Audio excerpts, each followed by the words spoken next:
Good evening दोस्तों, किरण हिंदी साहित्य में आप सभी का स्वागत है।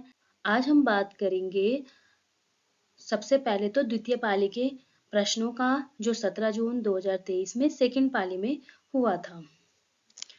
और उसके लास्ट में हम आंसर की पे बात करेंगे, फिर नेट जेआरएफ की क्या कट ऑफ रहेगी उससे संबंधित भी बातें करेंगे।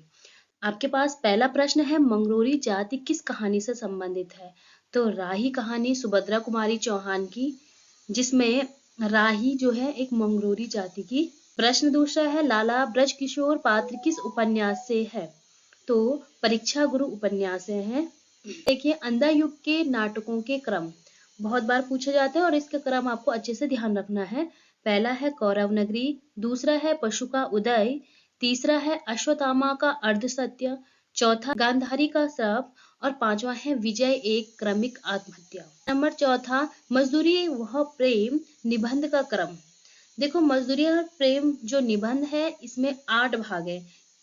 हल चलाने वाले का जीवन, दूसरा है गडरिये का जीवन, तीसरा मजदूर की मजदूरी, चौथा प्रेम मजदूरी, पांचवा है मजदूरी और कला, छठवां है मजदूरी और फकीरी, सातवां है समाज का पालन करने वाली दूध की धारा, आठवां है पश्चिमी सभ्यता का एक नया आदर्श, दुख सबको मांझता है, ये अज्ञे की पंक्ति है।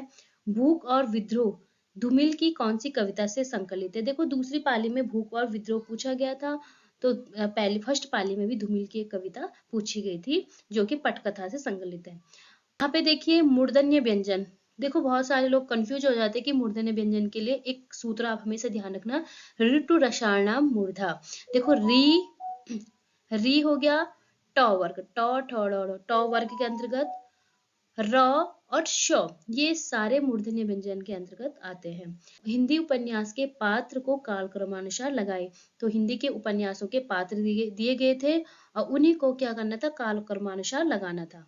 आगे देखिए, शक्तिशाली हो विजयी हो, ये कामायनी के श्रद्धा सर्ग से ली गई पंक्ति है। काव्य दोष और सगुणों अलंकार संस्कृतो, ये वामन की पंक्ति है। गोदान की पंक्ति भी आई थी। झुनिया का कथन था जिसमें माँ देवी की पंक्ति आई थी जो कि संध्या गीत से संकलित थी।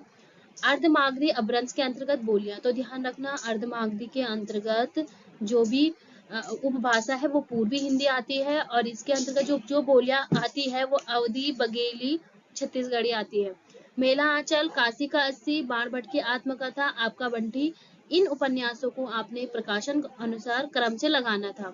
देवकी नंदन खत्री के जो उपन्यास थे इनको भी प्रकाशन वर्ष के अनुसार क्रम से लगाना था। दिनकर की रचनाएं थी, इनको भी प्रकाशन वर्ष के अनुसार क्रम से लगाना था। सौंदर्य नामवर सिंह का निबंध है जो कि दूसरी परंपरा की खोज से संकलित है 1982 में। कुछ पंक्तियां राग दरबारी से भी आ रखी थी और अकाल में सारस कविता भी पूछी गई थी। अब हम बात करेंगे आंसर की। तो आंसर की 10-15 दिन में जारी हो जाएगी। 17 जून को पेपर हुआ था, तो जुलाई के प्रथम सप्ताह में आंसर की आ जाएगी और इस बार का नेट जेआरएफ की जो कट ऑफ है इस बार कम ही जाएगी। तो थैंक यू दोस्तों, वीडियो को शेयर करें।